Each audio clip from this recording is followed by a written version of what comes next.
know I'm not the first person to imagine what a sequel to one of Nintendo's best-selling game series would look like.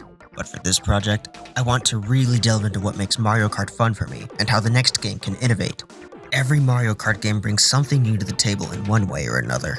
That being said, I also want to follow certain guidelines for the sake of a balanced gameplay experience and for what Nintendo could realistically accomplish for the next installment in the Mario Kart franchise. So without further ado, let's design a fan concept for the next Mario Kart game, Mario Kart Career. So let's address the elephant in the room, the title.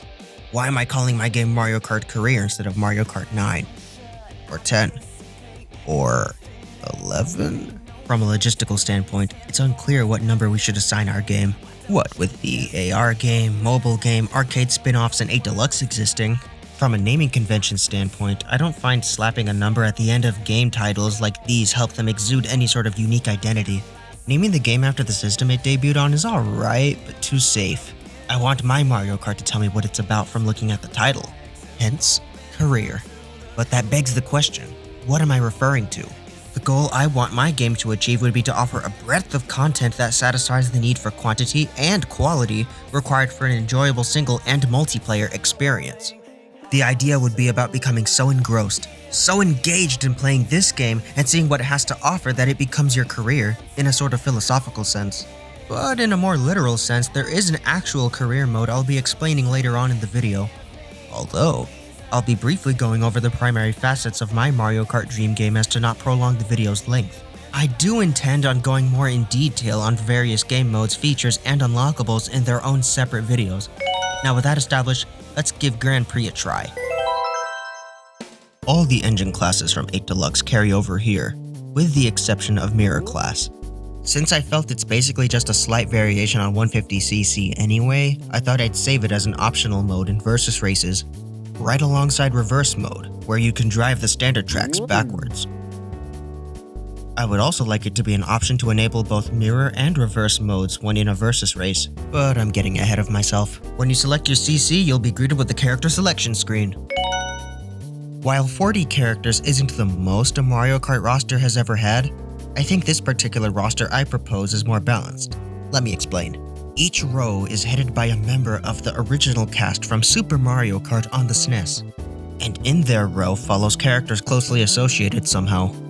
Mario, for instance, has different versions of him representing the 3 different weight classes. Wario is, of course, derived from Mario, and Miis themselves are meant to represent you, the player, a main character. Luigi has his baby counterpart, Egad making his first official appearance in Mario Kart if you don't count the arcade games, while Luigi is pretty obvious, and Nabbit would make his first playable appearance in New Super Luigi U. Peach has her variants of different weight classes. Daisy is a logical choice to return, and since she has her fans, Baby Daisy returns as well. Yoshi has always been associated with Birdo and Shy Guys. Kamek too for his appearance in Super Mario World 2, Yoshi's Island, as well as commonly being seen as a Yoshi enemy.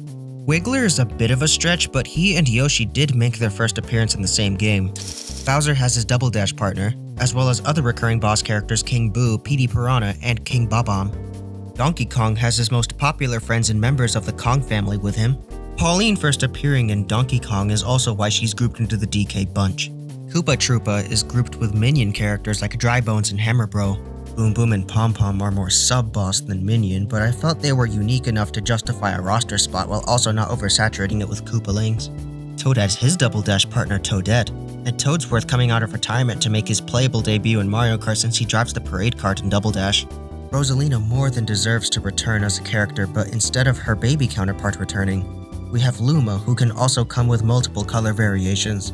So like I was saying earlier, I didn't want to oversaturate the roster with any particular group of characters, which is why I organized them this way. Sorry, Koopalings. I also felt there was an overabundance of baby characters, which is why I kept it to the bare minimum and cut Baby Rosalina. That being said, I kept the baby and metal versions of Mario and Peach because they represent the different weight classes for each. I did, however, decide to cut characters like Tanuki Mario, Cat Peach, and Dry Bowser because I think they would serve better as being an unlockable skin for the characters instead. And while we're on the subject, a majority of this cast will have unlockable costumes to pay homage to their history. If you were a fan of 8's guest characters or Rob, I didn't include any guest characters due to not wanting Mario Kart to become Smash Kart.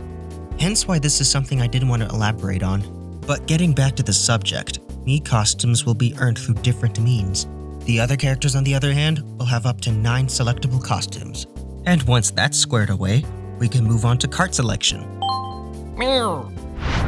As far as building your cart goes, it'll function pretty similarly to what we're used to, but in keeping with the vision of wanting the player to become more involved with the game, I did away with hidden stats. When brought up to display, you'll see that stats like speed and handling will behave differently when driven in different environments. That way, you'll make more informed decisions when selecting your part. But another problem I sought to fix was the amount of time spent scrolling when choosing a part. So by pressing Y, you'll see a drop-down menu containing all parts in your chosen category. While you don't need to do this to choose a part, it's required when choosing a deco. I'll explain it some more later, but decos are a color scheme you can purchase from the shop with the coins you earn while racing. You can go with the default deco, but choosing a design for each part will encourage player expression. Especially if there's a dominant card combo or character in the meta, the deco system will help to solidify variety no matter what the optimal setup is. With that out of the way, you're probably wondering what the 4th slot is for. Simply put, you choose which special item you want to race with, and depending on which one you choose, it'll affect your stats differently. For example, players may think the bullet bill is more useful than a fake item box, but in this case, the bullet bill gives you slightly worse stats than what the fake item box would, so you'll have another thing to consider when choosing your loadout. And when you're done customizing your loadout, the accessibility options from 8 can be toggled on or off depending on your preference. Afterward, you can choose which cup you want to race in. Yes, cups have 5 races instead of 4 like our ancestors intended. When you press X, you'll see a second set of nitro and retro tracks. In other words, bringing the total number of tracks to 80. Pressing Y, however, means you'll be driving on those same tracks in the same order, but on each track, you'll be driving in the opposite direction. I touched on this earlier, but when completing the reverse versions of a cup, your ranking will be separate from what you would have gotten when racing normally. The same logic applies for time trials too. So if you want to count the reverse versions of tracks as their own individual thing, that brings the total number of courses up to 160. But whichever one you go with, you'll be all set to start the race. Racing would feel pretty familiar to what we have in 8 Deluxe. As far as controls go, I'd add a couple of things. For starters, I would make X and Y both let you look behind you. That way, you can see where you're going while reversing should the situation arise. And secondly, let L or R be the button you use to toggle which item you'll use first. This would work similarly to how it did in Double Dash. Only in this case, when you take an item out to protect your backside like a shell for instance, switching your item order won't work until you use that item you're holding out. And lastly, when you click in with the left stick, you'll drive in first-person view. No forced tilt controls like in 7 since that option is already separate. But for those with that preference, the option is there. And it wouldn't be a new Mario Kart without some new or revamped items. Revamped in the sense that they'd be returning, but they would function differently from their previous appearances. Like the Chain Chomp.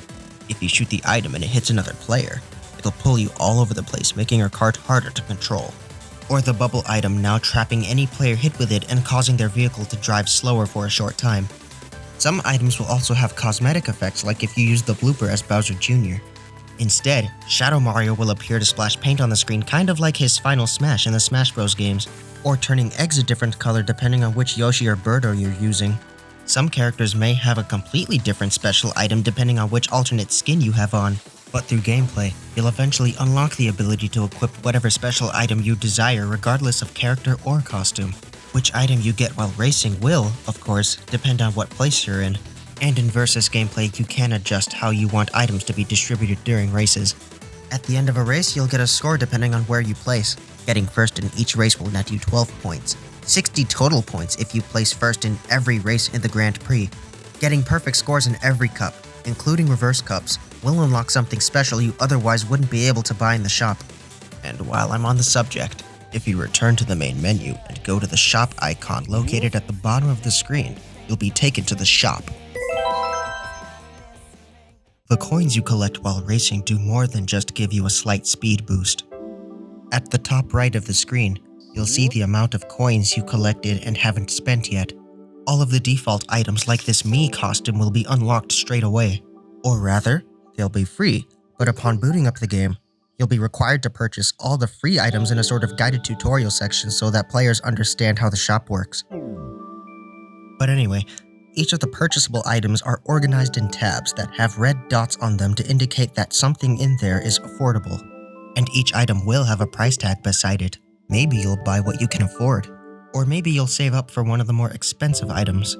This system allows you to unlock things at your own pace and more so on your own terms as opposed to grinding to blindly unlocking random parts. Which is also what the Special Unlocks tab is supposed to help with as well.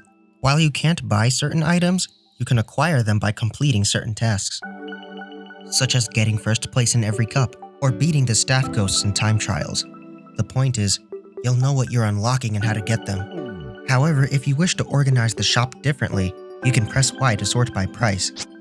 Within each tab, it's all still organized by part, but everything is the same price. Unlike cosmetic items, you'll see stats for each cart part in addition to the preview image. This, again, is to keep the player informed before purchasing something. Aside from purchasing things through the shop, or fulfilling requirements for special unlocks, there is another kind of unlockable in another mode in Mario Kart Career. Since its introduction in Mario Kart DS and its removal from Mario Kart Wii, Mission Mode has long been requested to return. But I want to do more than simply bringing it back, which is what Career Mode is supposed to be. Here's how it'll go. You'll have a total of 16 tours, each containing 6 missions. The first 5 can be completed in any order, much like the way you could tackle any mission in any order in DS. When selecting the first tour, you'll see that the mission you highlight displays information regarding the task at hand. Things like what track you're going to, special conditions, which character you can play as, which cart you can use, which special item you'll have, and the completion reward. This is what I was alluding to earlier. Each mission you complete will reward you with an alternate costume for a certain character. In the case of the first mission, it's Mario in a racing suit. But to be more fitting for this mushroom tour, the other unlockables include color variations for Toad. And the reward for completing the boss mission, where you're forced to play as Toad, would be a Captain Toad alternate costume. Functionally speaking, letting the players choose their cart combo and character in most cases would allow players to strategize which options would be best for completing a mission, something the DS mission mode wouldn't allow for. On the whole though, Career Mode is designed to be a celebration of Mario history in general, with some bosses returning from DS's mission mode, introducing new ones, and having the character skins you unlock be another nod to the rich history Nintendo has established. I even took into consideration some more recent additions to Mario's expansive library like Mario Wonder, as well as games yet to be released as of this video's release like Princess Peach Showtime. I could seriously make a video covering all 96 missions. I planned everything out, but for the sake of brevity, I think you get the idea. Although I don't intend to bring back mission rankings upon completing said missions, I think the introduction of a global leaderboard would be a good compromise. Imagine a sub-community forming around completing the missions in the fastest times possible online, kind of like what we have for time trials. Speaking of online, however, Mario Kart Career still has another big surprise up its sleeve. Long have I dreamed of a way to make my own courses within Mario Kart. Home Circuit certainly scratched that itch, but it still has its setbacks and limitations.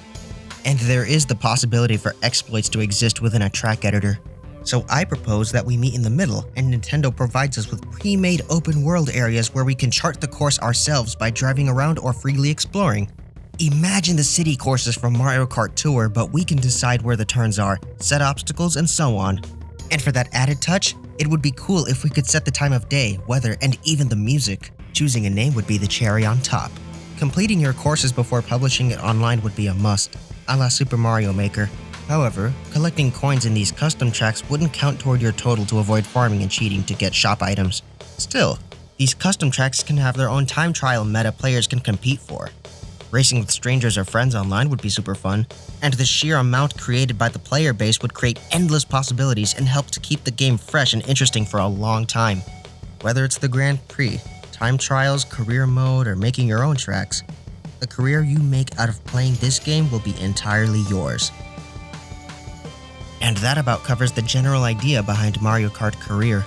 This took me quite a few months to put together, and I really wanted to go all out with the presentation of these ideas by making my own art assets to illustrate my point and playing all the past Mario Kart games for research. This has been such a big passion project of mine, and if you found any aspect of this interesting, let me know what you think in the comments down below. Leave a like and subscribe if you enjoyed the video, and I hope to see you all next time. All hail the M!